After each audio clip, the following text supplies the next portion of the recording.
आत्मा। ज्ञानी और अज्ञानी के लिए ये शब्द जो सेलेक्ट किए ये मुझे बहुत आकर्षित करते हैं। अज्ञानी माने जो हर चीज बाहर देखे उसका नाम बहिरात्मा, और जो हर चीज अपने अंदर खोजे वो अंतरात्मा। ऐसे बहुत सारे भजन है, बहुत सारे प्रसंग है। जैसे देखो क्या फर्क होता है बहिरात्मा अंतर में, बहुत विस्तार से बताता हूं पर अभी संक्षेप में बताऊं। जैसे किसी से कहो कि भैया रामलीला देखने चलोगे, रामायण देखोगे, तो वो कहेगा विराजे रामायण घटमाय, आत्म राम ज्ञान गुण लक्ष्मण सब यही है, राम भी यही है, सब यहीं पर है, पूरी रामलीला यहाँ हो रही है। उससे भोजन करने को कहो तो वो कहेगा एक योगी आसन बनावे, आप बनावे आप ही, उसको भोजन भी यहाँ दिखेगा। जो कहो होली तो होली भी यहाँ, ज्ञान गुलाल पिचकारी सब यही है, उसकी गुलाल होली सब पिचकारी यहाँ है। दिवाली पूछो तो अब के ऐसी दिवाली मनाऊं, अष्टकर्म का फोड़ फटाका उसके सब यहीं पर है, दीपक दीपक सब यहीं है। तो उस किसी से कहो अच्छा तुम महाभारत देखोगे, ओके भैया वो महाभारत तो 18 दिन हुई और खत्म हो गई, ये महाभारत मेरे अंदर अनादिकाल से चल रही है, ये कब खत्म होगी, वो अपनी इस महाभारत की चिंता करता है। तो जो अपने सुख दुख सब का कारण, अपने उत्थान का कारण, अपने पतन का कारण, अपने विकास का कारण, अपने विनाश का कारण अपने अंदर देखे वो है अंतरात्मा। और हर चीज दूसरे के कंधे पे धरे वो है बहिरात्मा। उससे कहो, मान लो देखो कोई अंतरात्मा होगा ना और आप उससे कहोगे सुबह हो गई सुबह, तो वो क्या बोलेगा, अरे भैया ये रात तो चली गई, ये सूरज तो निकल आया, पर अंदर में जो ये मिथ्यात्व ज्ञान की रात्रि है ये कब जाएगी। अंदर में सम्यक ज्ञान का सूर्य कब उदित होगा, वो हर बात में यहाँ आ जाएगा, वो कोई भी बात इधर उधर नहीं जाने देगा। अभी मैं भिंड गया था तो रविंद्र पंडित जी का प्रवचन शुरू होने वाला था, तो किसी ने कहा माइक ठीक कर देते हैं, तो बोले माइक तो ठीक करने की बात दूर है, अपना उपयोग ठीक करो। माइक ठीक करने की ओर ध्यान है और उपयोग ठीक करने का ठिकाना नहीं है। तो हमको हर चीज अंदर लगाना चाहिए, वो सम्यक्त सन्मुख है। सम्यक्त सन्मुख जीव की क्या पहचान है कि जिसको हर बात पर जो यहाँ ले जाए, कोई भी बात आएगी तो वो यहाँ ले जाए, उसका नाम है। कोई कहे जयपुर चलोगे तो कहेगा जय माने ज्ञानादि गुण, उनका पुर माने निवास स्थान, अपना आत्मा है जयपुर, उसमें जाना, इसका नाम जयपुर। मैंने हर चीज का जो आध्यात्मिक अर्थ कर दे समझ लेना वो सम्यक्त सन्मुख है, उसे सम्यक्त होने वाला है, वो अंतरात्मा बनने वाला है। तो इसमें एक तो आप किसी तीर्थंकर का बाह्य परिचय में नहीं उलझे, कोई भी तीर्थंकर की स्तुति उठा के देख लो, अपने यहाँ क्या स्वरूप है सोचो तो सही, जैन धर्म कैसा है और जैनों की भक्ति स्तुति कैसी है, 24 तीर्थंकरों की मूर्तियां कैसी है, सब एक सी है, कोई फर्क नहीं है, कोई फर्क नहीं। आपको जबरदस्ती ऐसे ऐसे करके देखना पड़ता है कौन से भगवान है, अरे होंगे जो होंगे, यानी हमको स्पेशल देखने का जो चाव है वो भी ज्यादा अच्छा नहीं है। क्या करना, लोग तो स्पेशल पर बहुत ध्यान दे रहे हैं। वही साइज, शरीर का साइज होना चाहिए, वही शरीर का कलर होना चाहिए, माने वो वही उसी उसी में उलझे है। शरीर की स्तुति आत्मा की स्तुति नहीं होती है। उससे हटोगे कि नहीं हटोगे, क्या फर्क पड़ा। जा किसी की शक्ल, क्यों कोई कोई किसी की शक्ल अलग अलग है, सब एक सी है, जैसी बनी बना दी। ये तो सामान्य माध्यम मात्र है। ये तो उन तीर्थंकरों को स्मरण करने का एक उपमा है, माध्यम मात्र है। इसमें ज्यादा दमखम नहीं है, पर इसी में जीव अटक जाता है। इसलिए ये स्तोत्र कहीं पर भी बाह्य स्तुति में नहीं कर। मैंने एक छोटा सा लेख लिखा है, बाहुबली भगवान से बातचीत। मैंने एक इंटरव्यू लिया बाहुबली भगवान का, तो मैंने बहुत बढ़िया 2-2.5 पेज का इंटरव्यू है, वो पूरा सुनाने का वक्त नहीं, पर उसमें ऐसे लिखा कि मैंने बाहुबली भगवान से कहा कि आपके बहुत भक्त आ रहे हैं आजकल लाखों, बड़ा अच्छा मस्तकाभिषेक का मेला भरा हुआ है। तो बाहुबली भगवान कह रहे हैं, क्या कहा, मेरे लाखों भक्त? बोले हाँ, जय बाहुबली करते आ रहे हैं। तो बोले अरे मेरे बाहु ही नहीं है, मैं बाहुबली कहाँ। बाहुबली माने जो बाहुओं में जिसके बल है वो बाहुबली, मेरे बाहु ही नहीं।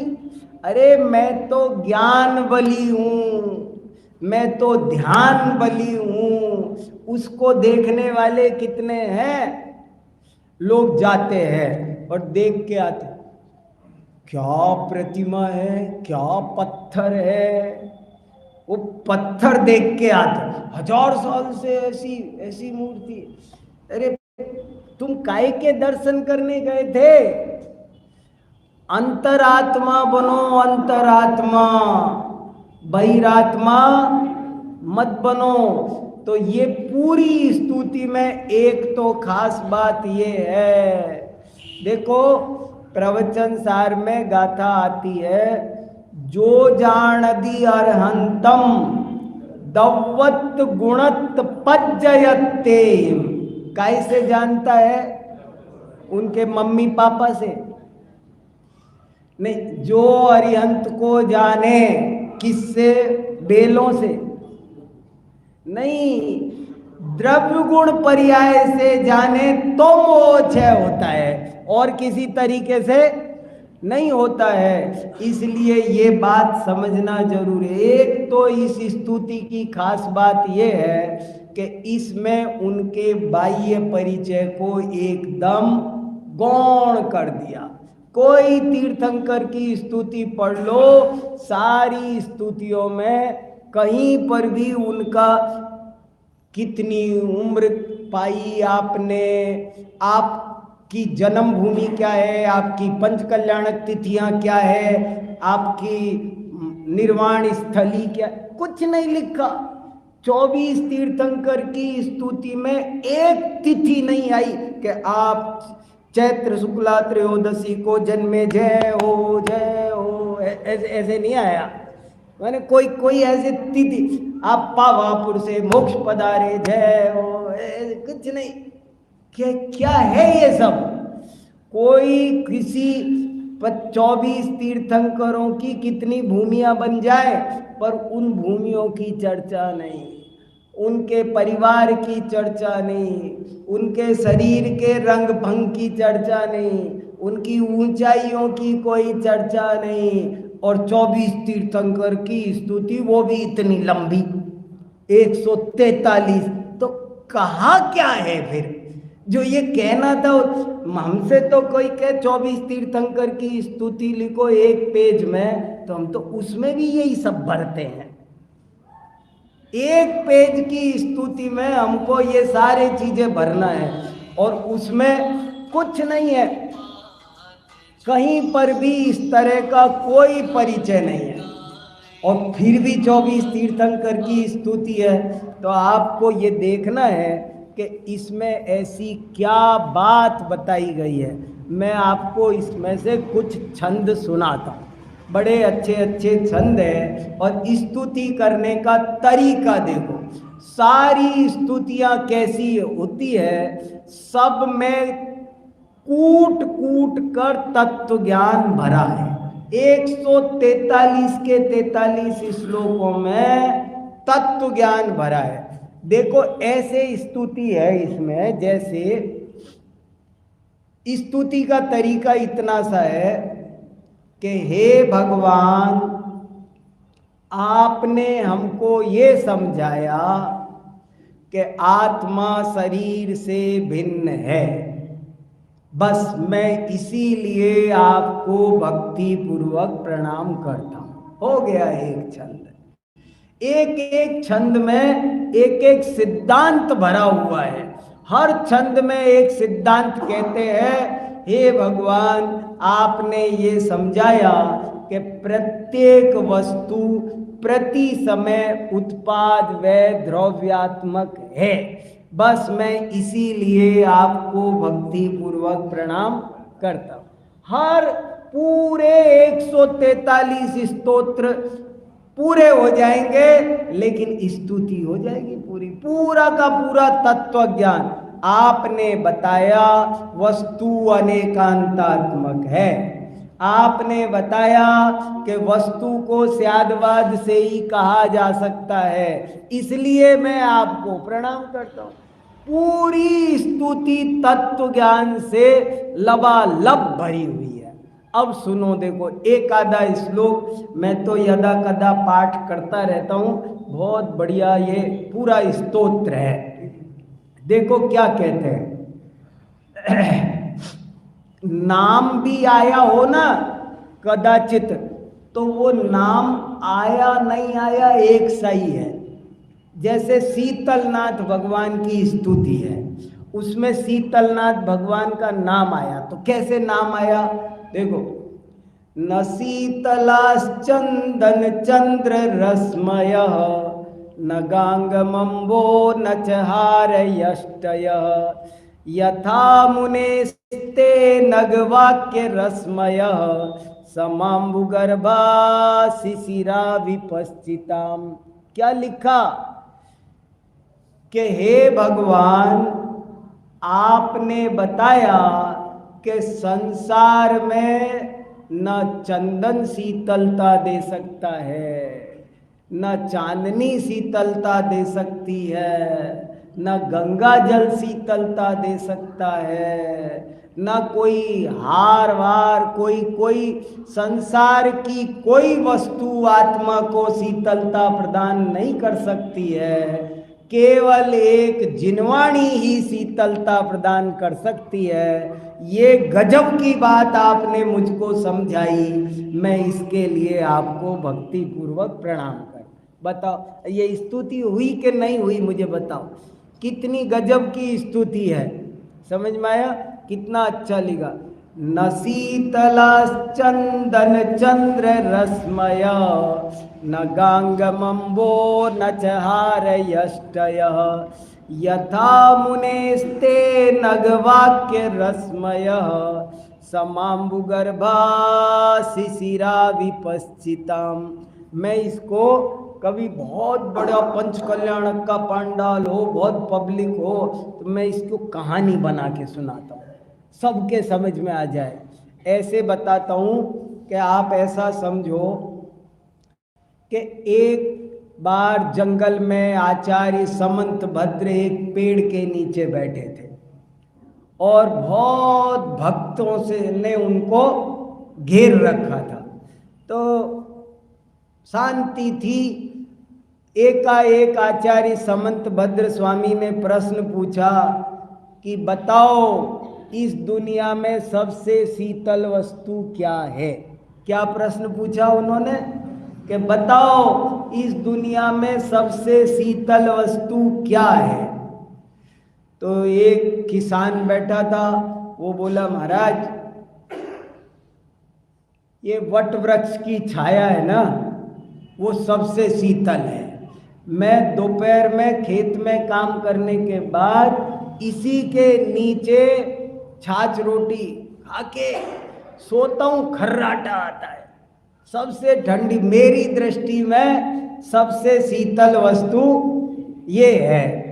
तो एक कोई पंडित जी बैठे थे, कहने लगे महाराज मैं बताऊं ये क्या बताएगा? मैं ना सुबह सुबह गंगा में डुबकी लगाता हूँ और दिन भर तरावट रहती है। मेरी दृष्टि में तो गंगा जल सबसे शीतल है। फिर एक चंदन का व्यापारी बैठा था, उसने कहा महाराज आप किन से पूछ रहे हो? मैं बहुत बड़ा चंदन का व्यापारी हूँ। दुनिया में चंदन से ज़्यादा शीतल वस्तु और कोई नहीं है। ऐसे तरह तरह के जवाब चल रहे थे। राजा भी बैठा था, क्योंकि महाराज तो महाराज है और राजा तो राजा ही है। तो राजा भी महाराज के चरणों में बैठता है। तो राजा बोला महाराज मैं बताऊं? अरे इनने तो सब ऐसी चीजें बताई है, मैं आपको प्राकृतिक वस्तु बताता हूँ। मेरे जितना टेंशन दुनिया में किसी के पास नहीं है। मैं राजा हूँ, मेरे माथे बहुत टेंशन लगे रहते हैं रोज, लेकिन मैं जब सारे राजकाज निपटा कर ऊपर महल के 7 मंजिल चांदनी में जाके बैठता हूँ ना, तो सारा टेंशन दूर हो जाता है। मेरे ख्याल से चांदनी को फर्स्ट प्राइज देना चाहिए। सबसे शीतल वस्तु चांदनी है। ऐसे सब कह रहे थे। आप कल्पना करो कि आप भी बैठे होते और आपसे आपका भी कुछ बोलना होता, तो क्या पता हम में से भी कोई कुछ बताता, जाने क्या बताता। कोई एसी बता देता, कोई आइसक्रीम बदलो बता रहे, ऐसे कुछ बताने वाले मिल जाते, मिले होंगे वहां। मैं क्या कहानी सुनाऊं आपको। लेकिन एक रानी बोली महाराज आप पुरुषों से पूछ रहे हो, हम महिलाओं से नहीं पूछोगे क्या? पार्लियामेंट में भी 33% हमारा रिजर्वेशन है अब, तो आप हमसे भी तो पूछा करो। तो बोले बताओ आप बताओ।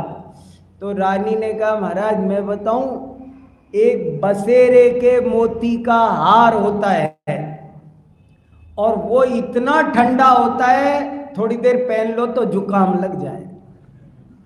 बोले संसार में सबसे शीतल वो होता है।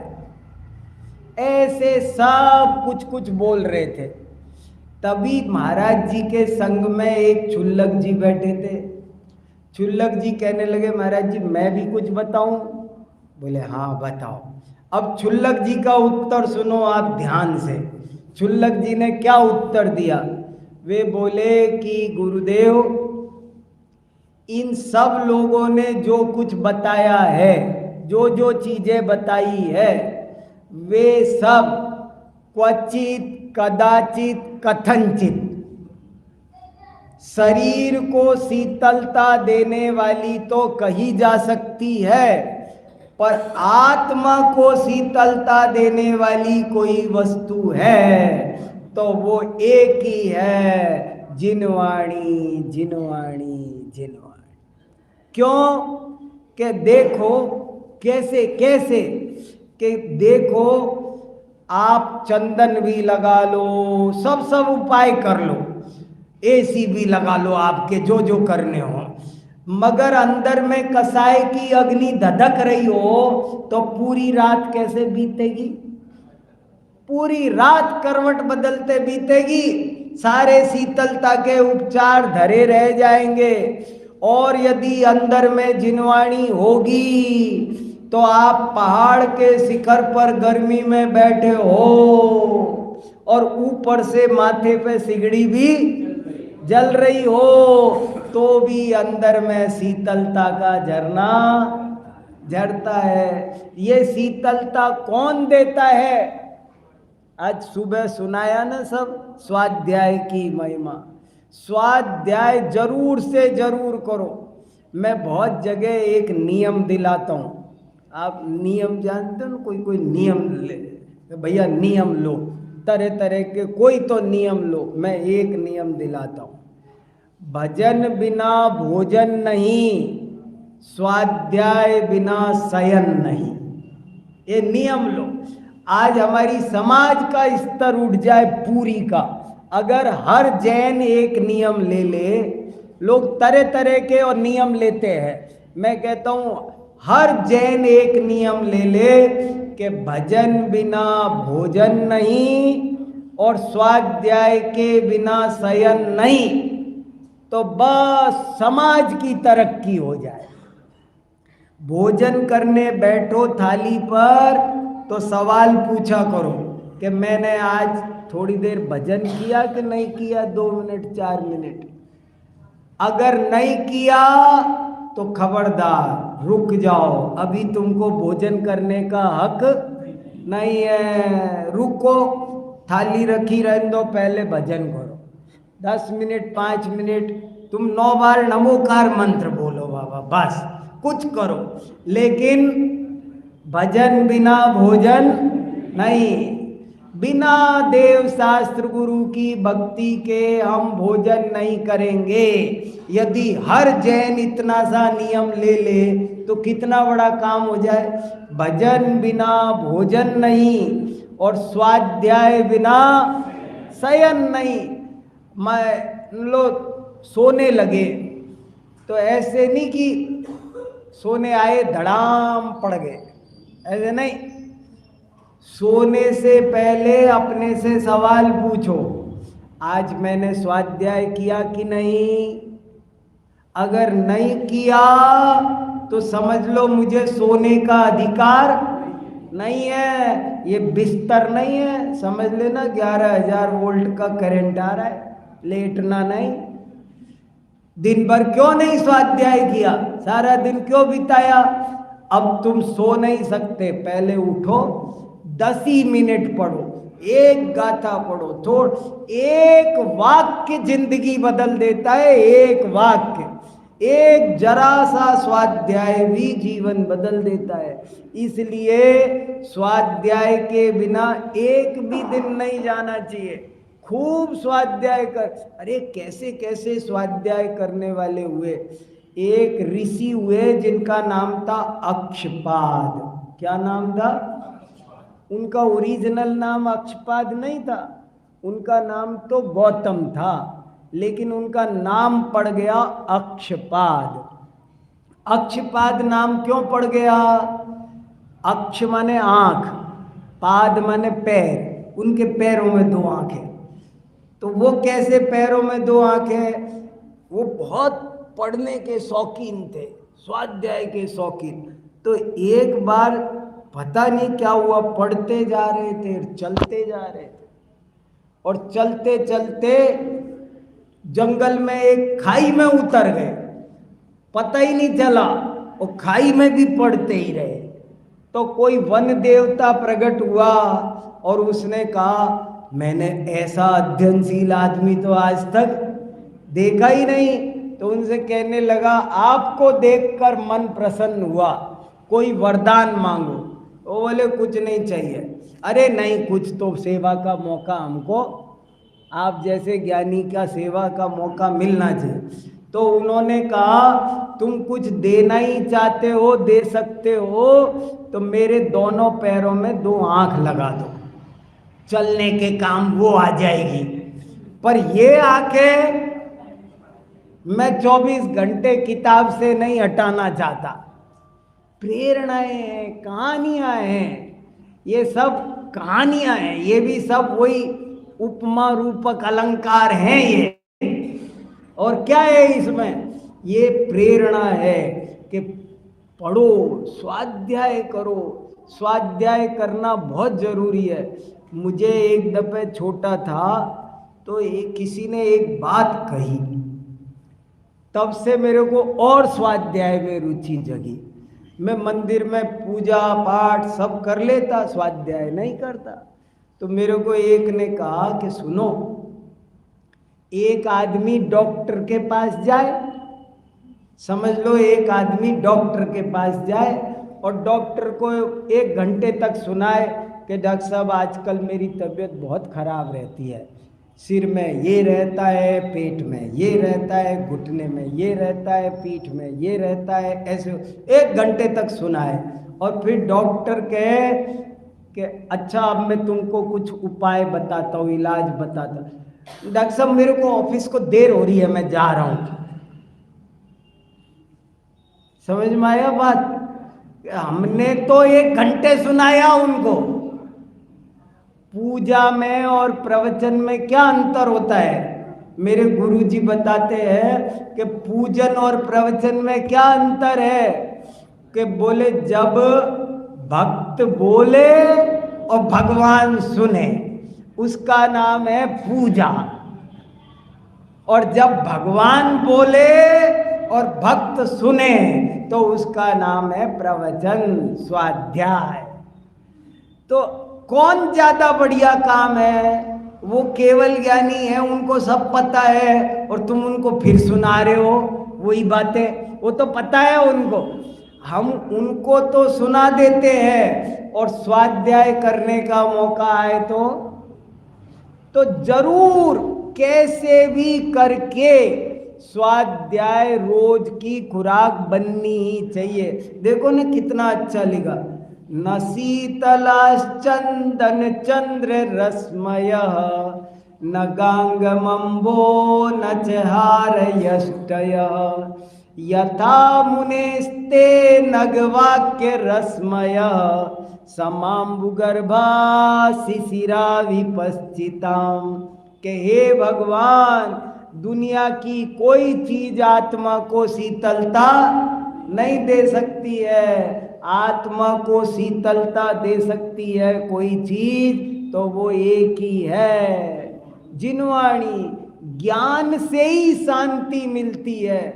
मैंने बड़े बड़े लोगों को देखा, सब कुछ है पर तत्व ज्ञान नहीं है तो महादुखी है, और जिनके पास तत्व ज्ञान है वही अपना शांति से जीवन यापन करते हैं। इसलिए स्वाध्याय जरूर से जरूर करना।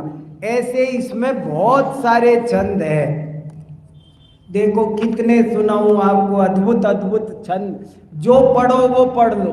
मान लो देखो ये तो शीतलनाथ, कहीं कहीं नाम भी आया तो कैसे आया? अब देखो शीतलनाथ का नाम आया ना, पर कैसे आया?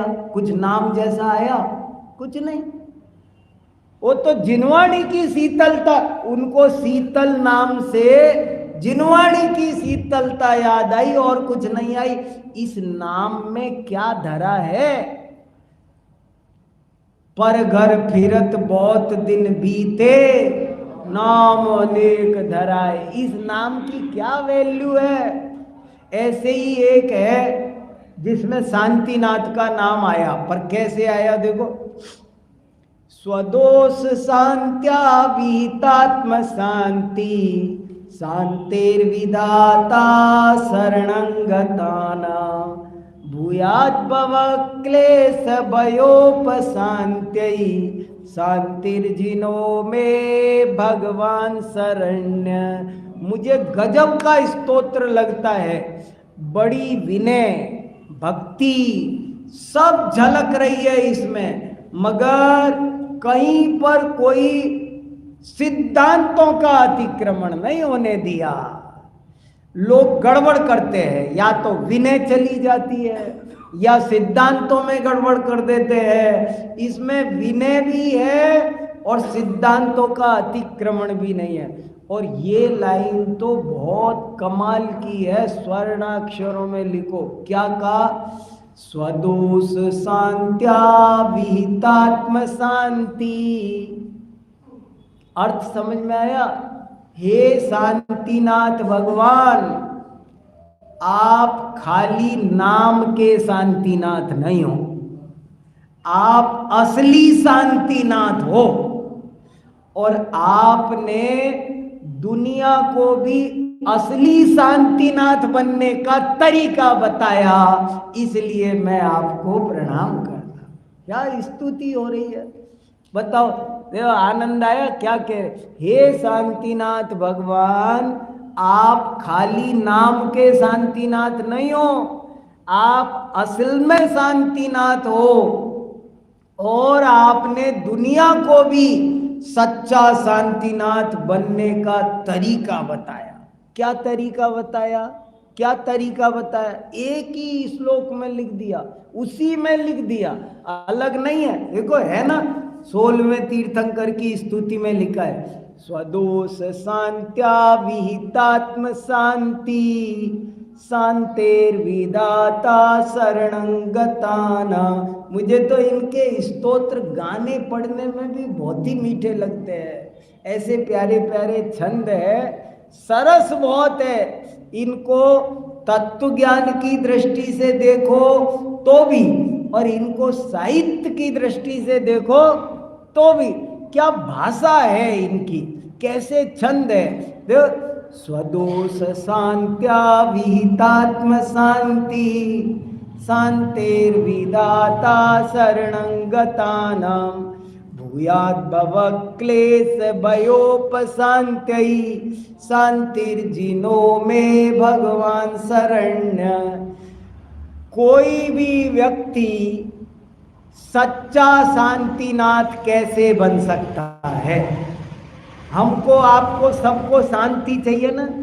देखो दुनिया में ऐसा कोई आदमी है जिसे शांति नहीं चाहिए, सबको शांति चाहिए। जे त्रिभुवन में जीवनंत, सबको शांति चाहिए। पर ये शांति रहती कहाँ है, कहाँ मिलती है? बाजार में बिकती है क्या? किसी दुकानदार से जाके कहे कि भैया जरा 10 रुपए की शांति दे देना, तो क्या कहेगा? कहेगा भाग जाओ, शांति होती तो मैं क्यों दुकान खोल के बैठा होता। कहीं जमीन में निकलती है, खुदाई करे तो नहीं मिलती है, किसी पेड़ पे लटकती है। शांति कहाँ रहती है, शांति मिलती कहाँ है? तो इसमें बता रखा है उसका एड्रेस, कैसे मिलती है, कहाँ रहती है। एक ही लाइन में सब आ गया, स्वदोष शांत्या विहितात्म शांति। इतनी सी लाइन अगर आप समझ गए ना, मैं पूरा श्लोक नहीं बोल रहा, अब आप इतनी सी लाइन पर फोकस करो। क्या है? हाँ, अर्थ बताता हूं, इसका अर्थ समझो। स्वदोष शांत्या विहितात्म शांति, स्व माने अपने, अपने दोषों को मिटाकर हर कोई व्यक्ति सच्चा शांतिनाथ बन सकता है। फिर सुनो, छोटी सी लाइन है, कोई भी व्यक्ति शांतिनाथ बन सकता है। और तरीका क्या है, किसका अप्रोच लगानी है, क्या काम करना है, क्या करना क्या है? अपने दोष मिटाओ, शांतिनाथ बन जाओ। अपने दोष मिटाओ, अपने दोषों को मिटाओ। दोष माने क्या? अब इसकी व्याख्या है बड़ी गजब की। दोष माने क्या, अपराध माने क्या? बहुत से लोग कहते हैं ना, हमारे अपराध क्षमा हो, क्षमावाणी पर सब कहते हैं अपराध क्षमा। अपराध मान जानते हो? समय सार में लिखा कि आप अपनी आत्मा से अपना उपयोग बाहर लाते हो, यही अपराध है। ये लिखा। राध माने आत्मा, राध माने, राधा शब्द सुना आपने? राधा, राधा माने क्या होता है? अरे राधा माने आत्मा। तो राध अपनी आत्मा से च्युत हुए, यही अपराध है। तो दोष माने क्या? अब दो, हमने तो कोई दोष ही नहीं किया, गलती नहीं। दोषा रागादयो, राग द्वेष करना ही दोष है। दोष माने क्या? आप्तमीमांसा में आता है दोषावरण और हानि। तो दोष और आवरण दो दो विकृतियां हैं। जितना भी द्रव्य कर्म है वो आवरण है, और जितना भी भाव कर्म है वो दोष है। दोष माने राग द्वेष, पूरे सब आ गए उसमें, क्रोध मान माया लोभ आस रति अरति सब आ गया उसमें। वो अपने दोषों को मिटा कर, देखो दोषों को छुपा के बहुत बनना चाहते हैं। बहुत से लोग अपने दोषों को छुपा कर बड़ा बनना चाहते हैं। वो कह रहे दोषों को छुपा कर बड़े नहीं बनोगे, बल्कि दोषों को मिटा कर बड़े बनोगे। मुझे ये लाइन बहुत अच्छी लगती है। स्वदोष शांत्या विहितात्म शांति, कोई भी व्यक्ति शांति प्राप्त कर सकता है। तरीका क्या? एक ही तरीका है, अपने दोष मिटाओ और शांतिनाथ बन जाओ। तुमको अशांति कौन दे रहा है? नहीं, अपन कहते हैं, दूसरा देता है, पता नहीं कैसे। बहुत से लोग कहते उसने मेरी इज्जत खराब कर दी। बोले क्या? इज्जत तेरी खराब कर दी उसने? वो कैसे भाई? वो कैसे भाई? तेरी इज्जत तो तू खराब कर सकता है, तेरी इज्जत वो नहीं खराब कर सकता। सब हम एनालिसिस नहीं करते हम बातों का। गाली देने वाला फायदे में कि गाली सुनने वाला फायदे में? कोई दो गाल, बचपन में हम ऐसे होता था, गाली खा के आ गए तो कोई कहता था दोस्त तू गाली खा के आ गया, अरे तुझे और 4 देनी थी, चुपचाप चल कर आ गया। मैं सोचता हूँ कभी कभी गाली देने वाला फायदे में रहता है कि सुनने वाला फायदे में रहता है? भाई जिसने गाली सुनी उसको तो कोई पूर्व कर्म के उदय से गाली पड़ी थी, उसका तो कर्म खिल गया, उसका तो खाता खाली, उसका तो कर्जा उतर गया। और जिसने गाली दी उसके चढ़ गया। तो गाली देने वाला घाटे में रहा कि सुनने वाला घाटे में रहा? समझ में आया?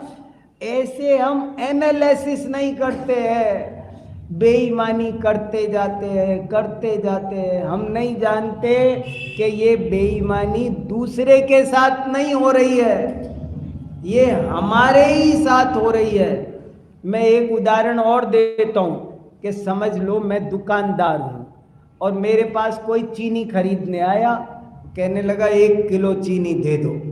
और मैंने कहा लाओ 50 रुपये, और 100 ग्राम कम तोल दी। क्या? 100 ग्राम कम तोल दी। अब उसको पता नहीं चला, वो लेके चला गया। अब आप बताओ घाटे में कौन? सारी दुनिया तो कह रही है कि वो घाटे में है। यही तो अंतरात्मा बनना है ना। बहिरात्मा हर चीज बाहर से देख रहा है। और मैं कहता हूं एनालिसिस करो। कैसे एनालिसिस करो? कि ये जो 5 रुपए आए हैं ना, मैं क्या सोच रहा हूं, आज मेरी तिजोरी में 5 रुपए फालतू आ गए। पर क्या कहा? तेरी तिजोरी में 5 रुपए आए। अरे मूर्ख, ये 5 रुपए तो लोहे की तिजोरी में आए, तेरी तिजोरी में तो बेईमानी का पाप आया। तेरी तिजोरी अलग है, तू बता। तेरी तिजोरी में 5 रुपए नहीं, 5 रुपए तो लोहे की तिजोरी में आए। तेरी तिजोरी में तो बेईमानी का पाप आया है। और सुन, ये जो लोहे की तिजोरी में 5 रुपए आए ना, ये तो पता नहीं कौन भोगेगा। तू भोगेगा कि तेरे पत्नी बच्चे भोगेंगे, कि जाने चोर उचक के ले जाएंगे, क्या होगा पता नहीं। मगर जो तेरी तिजोरी में आया है ना, तेरी तिजोरी में जो बेईमानी का पाप आया है, वो तो गारंटी से तू ही भोगेगा, वो कोई दूसरा भोगने वाला नहीं। अब देखो, वास्तव में देखा जाए तो हुआ क्या, उसको जो ग्राहक को 100 ग्राम कम चीनी मिली ना, देखो जरा सोचना 1 मिनट, जो जो सोचेगा सो पाएगा। अब उसको जो 100 ग्राम चीनी कम मिली, वो तो उसका कोई अंतराय कर्म का उदय था, इस वजह से उसे मिली, उसे 100 ग्राम। वो क्यों ठगाया गया मेरे से, उसके भी तो कोई कर्म का उदय था ना, उसके अंतराय कर्म था, इसलिए उसको 100 ग्राम कम मिली। और मेरे क्या हुआ, मेरे तो नया बंदा, उसका तो पुराना खीरा, उसका तो चुक गया, और मेरा सही पूछो तो उसका अंतराय मेरे चिपक गया उल्टा। ये क्या हुआ, इसलिए हम जानते नहीं है हम कर क्या रहे हैं। हिंसा करके, झूठ बोल के, चोरी करके हमारी आत्मा बहुत पतित होती है, हम अपने को गिराते हैं। जो आदमी झूठ बोलता है वो बहुत कमजोर होता है अंदर से, बड़ा काम कभी नहीं कर सकता वो जिंदगी में। इस और शास्त्रों में लिखा है, जो सत्य बोलता है उसको वचन सिद्धि हो जाती है। सत्य बोलने वाला भरी दोपहरी में बोले ना कि आज बारिश आएगी शाम को, तो बारिश आ जाती है। ये सत्य का प्रताप है। जानते नहीं हम तो स्वदोष शांत्या विहितात्म शांति, हमको हमारे दोष बुरे नहीं लगते। हमने दोषों को दूध पिला रखा है, प्यार से पाल रखा है, चले ना जाए। हमको तो चिंता है, कोई थोड़ा सा सत्संग कर ले तो भैया ये वहां बैठने लगा, संभालो। ये दोष है ना, दोषों को लोग छोड़ते नहीं हैं, बल्कि दोषों को प्रेम करते हैं, बना के रखते हैं, जस्टिफाई करते रहते हैं। और यहाँ शांतिनाथ बनने का उपाय ये है कि दोषों को छोड़ना है, छुपाना नहीं है। दुनिया में सब सलाह देते रहेंगे आपको, इसकी भी कहानी है। हाँ, गजब की बातें हैं। तो ऐसे इसमें बहुत अच्छी अच्छी बातें भरी है, एक से एक बढ़ कर के। देखो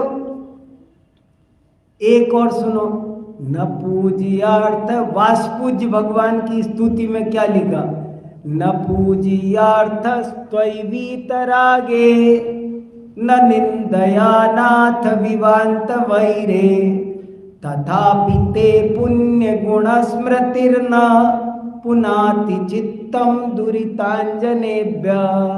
हे भगवान, कोई आपकी पूजा करे आप उससे प्रसन्न नहीं होते, कोई आपकी निंदा करे आप उससे नाराज नहीं होते। बस इसीलिए मैं आपको प्रणाम करता हूं। देखो, प्रणाम ये स्तुति है।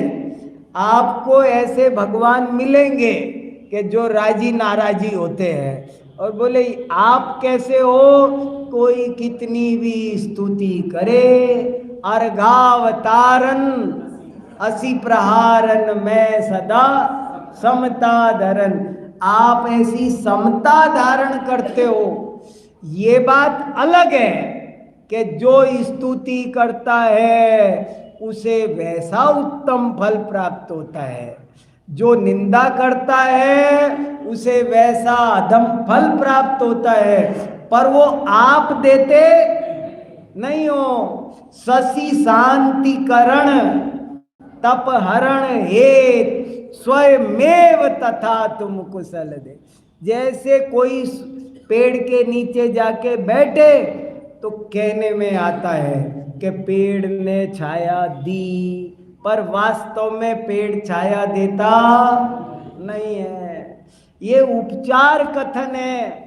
अब जैन तत्व ज्ञान समझना कितना सरल भी है और कठिन भी है। न पूजयार्थस्त्वयिवीतरागे न निंदया नाथ विमांत वैरे तथापि ते पुण्य गुण स्मृतिर्न पुनाति चित्तम दुरितांजनेभ्य। सब जगह कोई सा भी उठा के पढ़ लो, अगला पढ़ रहा हूं, उसका अगला पढ़ रहा हूं।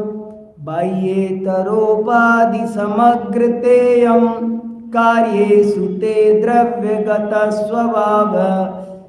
हे भगवान, सभी कार्य निमित्त उपादान की मैत्री से संपन्न होते हैं। है?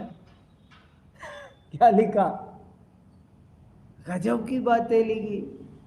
हे भगवान, आपने ये समझाया कि सभी कार्य निमित्त उपादान की मैत्री से होते हैं। मैं इसलिए आपको भक्ति पूर्वक प्रणाम करता हूं।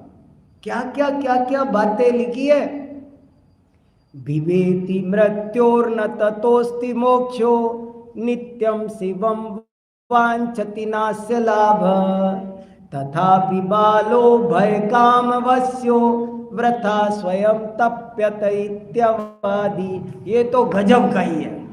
इसका अर्थ सुनो आप, क्या गजब का लिखा कि हे भगवान, ये जीव 24 घंटे डरता रहता है। मन हम में जितने भी दोष हैं, हम में जितने भी विकार हैं, उनको इन्होंने दो ग्रुप में शामिल किया। समझना जरा, बहुत बढ़िया श्लोक है ये। हमारे अंदर जितनी भी कमियां हैं, जितने भी विकार हैं, उनको इन्होंने दो भागों में बांटा। एक का नाम रखा भय और दूसरे का नाम रखा आशा। हमारे अंदर जितने भी दोष हैं, उन सारे दोषों को अब तक आपने राग द्वेष सुना है। आज मैं आपको नया शब्द बता रहा हूं जो समंत भद्राचार्य ने दिया। हमारे समस्त विकार दो भागों में बट गए। एक का नाम है भय और दूसरे का नाम है आशा। वही बात है, ले दे करके राग द्वेष, मगर नया शब्द है और बहुत अच्छा है। कुछ खास बात है इसमें। बिभेति मृत्योर्न ततोस्ति मोक्षो। ये जीव 24 घंटे मृत्यु से डरता रहता है, जबकि उससे बच तो सकता नहीं है। मृत्यु से कभी कोई बचा है आज तक? जातस्य ही ध्रुवम मृत्यु। इस धरती पर कोई बचा? दुनिया ने बहुत मृत्युंजय मंत्र बनाए, पर कोई एक बचा तो नहीं। मृत्युंजय मंत्र तो बहुत होते हैं, बड़े बड़े उसके अनुष्ठान होते हैं, क्या क्या होते हैं, मगर मृत्यु से आज तक कोई बचा नहीं है। कोई बच ही नहीं सकता है, असंभव। तो बिभेति मृत्योर्न ततोस्ति मोक्षो। मृत्यु से कभी कोई बच नहीं सकता, लेकिन फिर भी ये जीव 24 घंटे, आपको हमको काय का डर लगता है? कोरोना का, मृत्यु का, किसी चीज का डर नहीं लगता। डर एक ही चीज का होता है, दूसरा कोई डर नहीं होता है। बाकी सब तो कहने के हैं, असली डर तो मृत्यु का है। और 24 घंटे इसको आशा भी लगी हुई है, हमेशा ये कुछ चाहता भी है, एक पल को शांति से नहीं बैठता। और ये दो कीड़े ऐसे लगे, एक इधर से खा रहा है, एक इधर से खा रहा है, और इसको शांति नहीं है। ये तप रहा है, व्रथा स्वयं तप्यत। ये व्रता ही तप रहा है। ये उस भय और चिंता के चक्कर में अपना भविष्य ही नहीं, अपना वर्तमान भी खराब कर रहा है। अभी शांति से जिया जा सकता है, पर आज भी शांति से नहीं जी रहा है। भय और आशा ने इसका दिमाग खराब कर रखा है। एक उदाहरण दो तो बात समझ में आएगी, ऐसे नहीं आ रही होगी।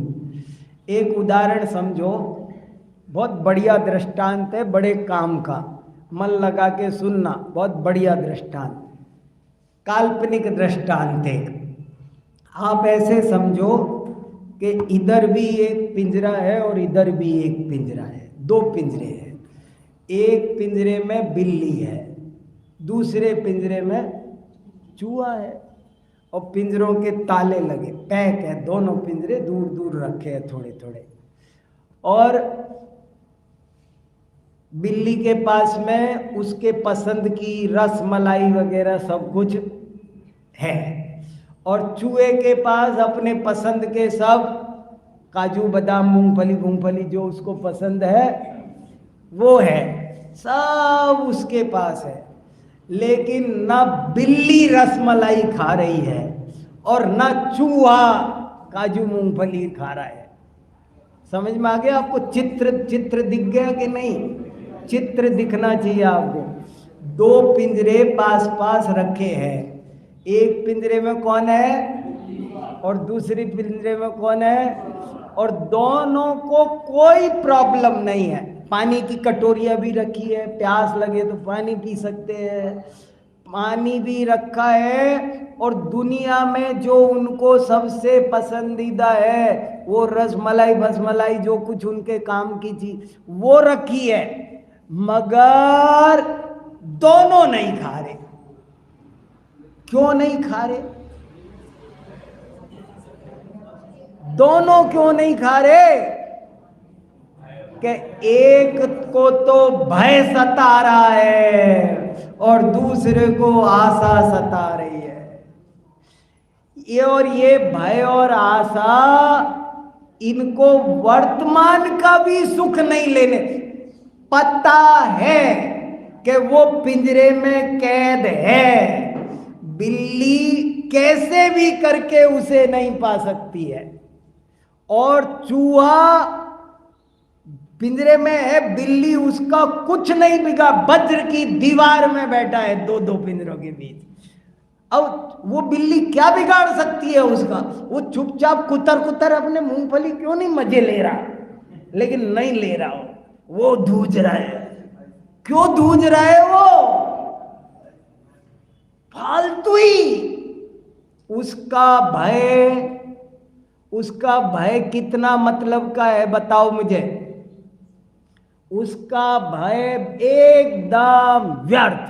उसके भयभीत होने से कोई फायदा, कोई खतरा है उसको, कोई डर है?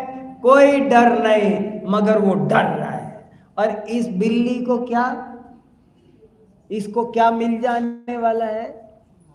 कुछ नहीं मिलने वाला, इसे पता है, मगर चुपचाप ये रसमलाई खा सकती थी, ये भी नहीं खा रही है। हम और आपको भी दो कीड़े लगे हैं, दो दीमक लगी है। हम 24 घंटे भय और आशा से पीड़ित रहते हैं। हम खाना भी चाह रहे हैं और डरते भी जा रहे हैं। हम जाना भी चाह रहे हैं, हमें हवाई जहाज में सफर भी करना है और डरना भी है। सब काम भय और आशा। क्या लिखा दो? बिभेति मृत्योर्न ततोस्ति मोक्षो। शांतिनाथ अशांत हो रहा है।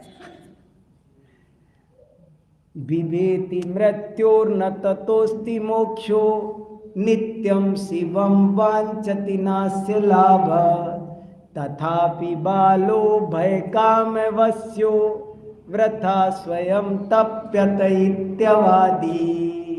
गजब की बात है। ये जीव कितना क्रोध करता है, मान करता है, माया करता है, लोभ करता है, पर वो सब का सब व्यर्थ है, कुछ काम आने वाला नहीं है।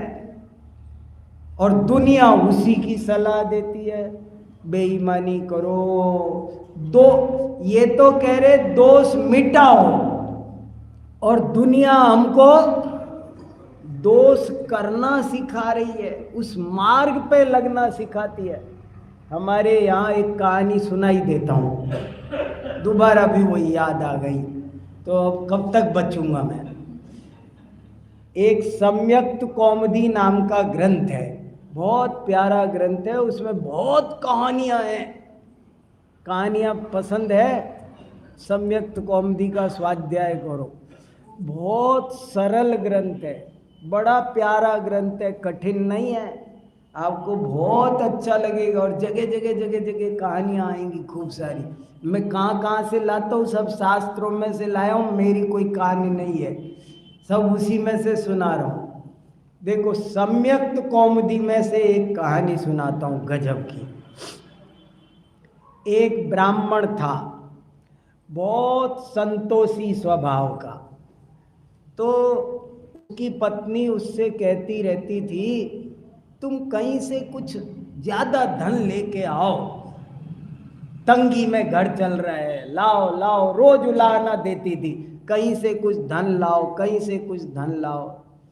तो उसके उलाहने सुनते सुनते एक दिन वो ब्राह्मण है ना बहुत तंग आ गया। ए बाबा, ये रोज रोज के उलाहने सुनने से अच्छा है कहीं जाके मर जाऊं जंगल में। और वो मरने के लिए घर छोड़ के जंगल चला गया। काहे के लिए? मरने के लिए गया था जंगल। और सचमुच ही एक शेर मिल भी गया उसको, शेर भी मिल गया, और शेर झपट्टा मारने भी वाला था। लेकिन तभी पास में पेड़ पर एक हंस पक्षी बैठा था। तो वो हंस चिल्ला के बोला जोर से, अरे मृगराज रुको रुको रुको रुको, मृगराज रुको, ये क्या कर रहे हो, ये क्या करते हो तुम, एक मिनट रुको। अरे तुम जानते नहीं हो ये कौन है? ये ब्राह्मण देवता है, इसके तो दर्शन ही कई जन्म के पुण्य फलते हैं जब होते हैं। आज तुम्हारा कोई पुण्य भाग्योदय हुआ है जो तुमको इनके दर्शन मिले। अरे भले आदमी, अगर भूख लग रही है तो जंगल में जानवरों की कमी नहीं है, इसको मत मारो, इसको मारोगे तो ब्रह्म हत्या का पाप लगेगा, नरकों में जाओगे, सड़ोगे, इसको मत मारो। अरे मेरा कहना मानो तो इसको तो कुछ अर्घ चढ़ाओ, प्रणाम करो, आशीर्वाद लो, ये आशीर्वाद दे देगा तो तुम पशु योनि से तिर जाओगे। किसने बोला ये? हंस ने इतना बोला उसको। शेर ने सोचा, बात तो इसकी कायदे की कह रहा है, अगर भूख लग रही हो तो जंगल में जानवर बतेरे, मगर इस ब्रह्म हत्या का काम क्यों करना अपने को? तो उसने कहीं गजमोती छुपा के रखे थे, थोड़े से गजमोती छुपे थे, तो ऐसे जमीन में कुरेद करके वो गजमोती निकाले और उस ब्राह्मण देवता को चढ़ाए और साष्टांग प्रणाम कर दिया।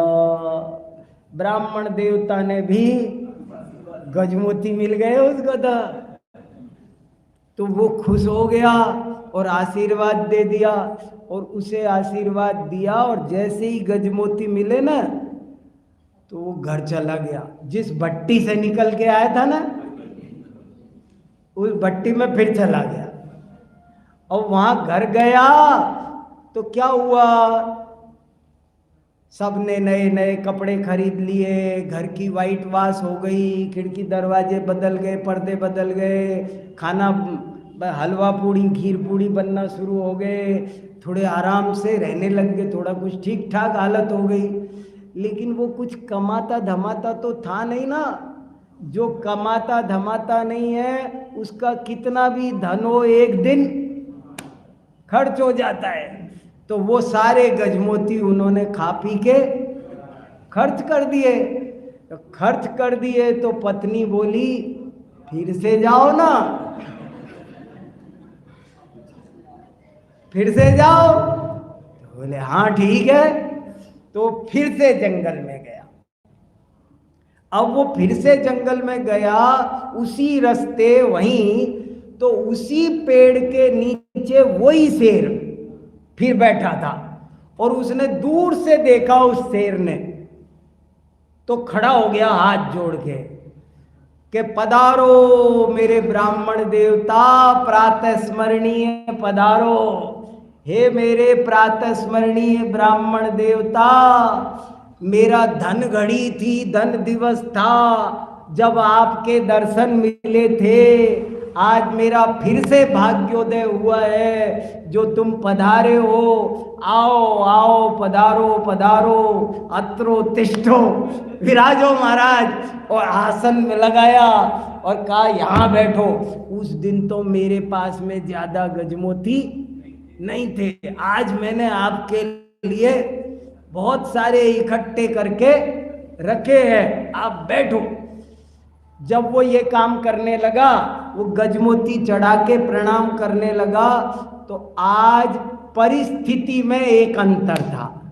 उस पेड़ पे जहां हंस बैठा था पिछली बार, आज वहां हंस नहीं था, हंस की जगह एक कौआ बैठा था। तो वो कौआ बोला तुरंत, अबे ओए। देखो, जो जैसा होता है वैसी भाषा बोलेगा ना। हंस ने क्या बोला? हे मृगराज। हंस की भाषा कैसी थी? देखो, जो आदमी जैसा होता है ना वैसी भाषा बोलता है। हंस कह रहा था हे मृगराज, और ये कौआ क्या बोल रहा है? अबे ओए, अबे ओए, ये क्या कर रहा है तू? ये क्या कर रहा है तू? तो वो शेर ने सारी बात बता दी जो उसने हंस से पहले सीखी थी, कि भाई मैं ना, ये ब्राह्मण देवता है, कई जन्मों के पुण्य फले तब इनके दर्शन होते, इनको प्रणाम करो तो पशु योनि से तिर जाते हैं, और इनको मारो तो ब्रह्म हत्या का पाप लगता है। ऐसे ऐसे जो जो बातें उसने सीखी थी वो सब उस कौए को बता दी कि मैं ये कर रहा हूं, इसलिए मैं इनकी पूजा करके आशीर्वाद ले रहा हूं। तो वो कौआ बोला, अरे तेरे को किसी ने बेवकूफ बना दिया। अरे कोई ब्राह्मण क्षत्रिय शूद्र कुछ नहीं होता, सब एक हड्डी चमड़ी, सब खून मांस सबका एक सा होता है, कोई फर्क नहीं होता, कोई ब्राह्मण जैवनीय में कोई फर्क नहीं होता। तुझे किसी ने, है ना, तुझे किसी ने बेवकूफ बनाया है। अब जिनकी खुद की अकल नहीं होती है, जो परीक्षा नहीं करते हैं, जो न्याय शास्त्र नहीं पढ़ते हैं हमारा, वो ऐसे चकमा खाते हैं। जो अपनी बुद्धि नहीं लगाते हैं ना, वो ऐसे, अब उसके पास अपनी बुद्धि तो थी नहीं शेर के पास में, उसको हंस ने कहा था तो हंस की बात मान ली। अब आज कौए ने कहा, उसने सोचा बात तो ये ठीक कह रहा है कि क्या सबके एक सी हड्डी चमड़ी है, क्या ब्राह्मण और क्या। वो बोले तू ऐसे सोचेगा तो भूखों मर जाएगा, तुझे किसी ने उल्लू बनाया है। और देख, मेरी सलाह माने, कौआ समझाया, मेरी सलाह माने तो कर काम तमाम। क्या देखता है? वो तो सोच रहा था ये कुछ करे तो अंत में थोड़ा बहुत मुझे भी कुछ, है ना। वो तो इस भरोसे उसने सलाह दी, और शेर ने ये काम कर दिया। अब कहानी तो यहाँ खत्म हो गई, मगर आगे की बात सुनो खास। कहानी तो खत्म, लेकिन वहाँ सम्यक्त कौमुदी में नीचे लिखा है कि देखो सुनो, आपको दुनिया में कौवे जैसे परामर्शदाता गली गली में मिलेंगे, मगर हंस जैसे परामर्शदाता बहुत विरले मिलेंगे। बहुत गहरी बात, बहुत सुंदर कहानी है। आपको तो मैं कहानी पर 1 घंटा बोलूं। अभी इस कहानी में माल है।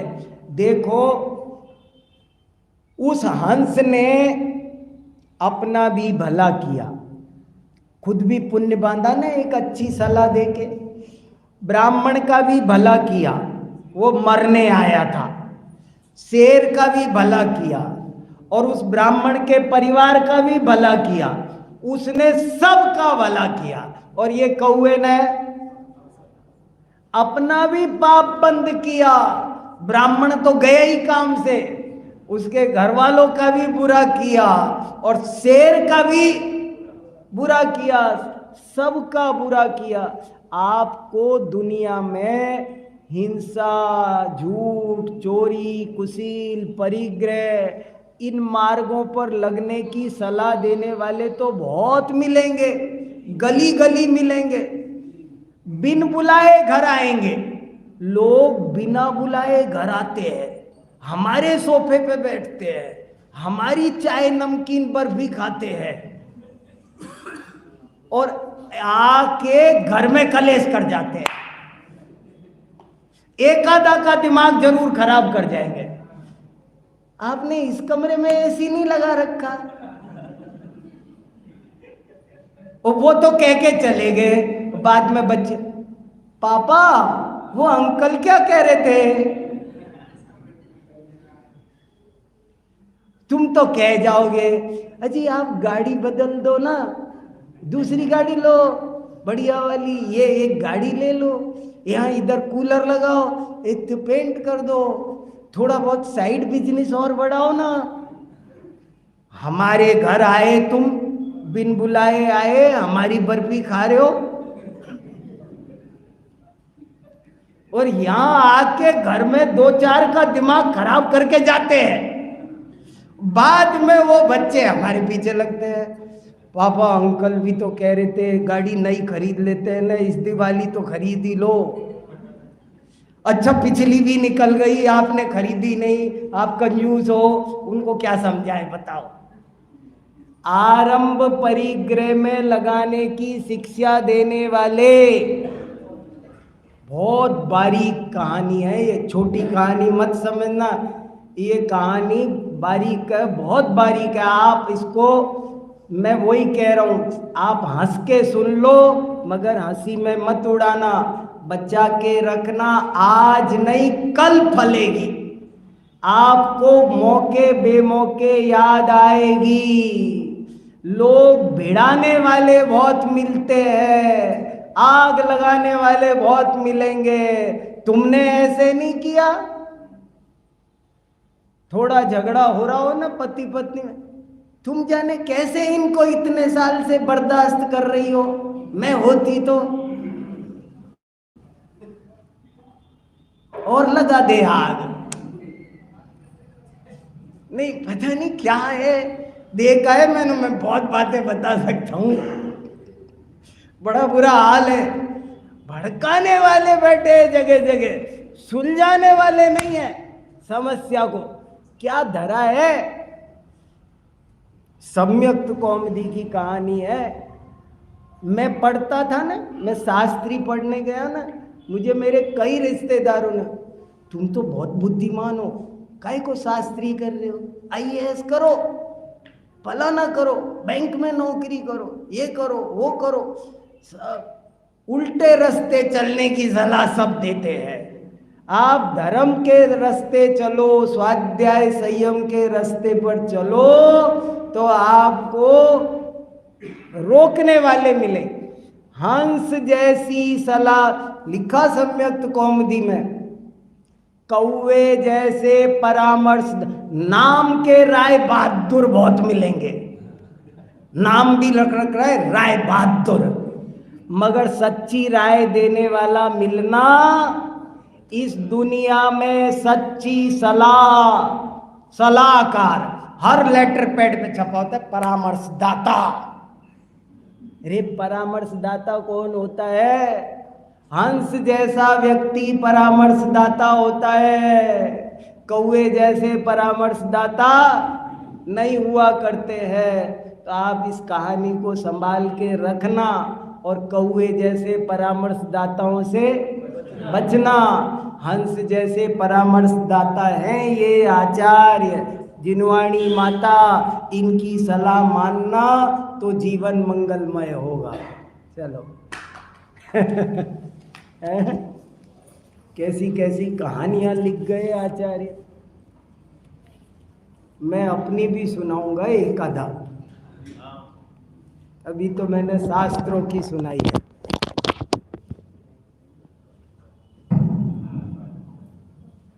भजन बिना भोजन नहीं, वाह, स्वाध्याय बिना सही अगली नहीं। चीज पकड़ लेते हैं। हम सभी ने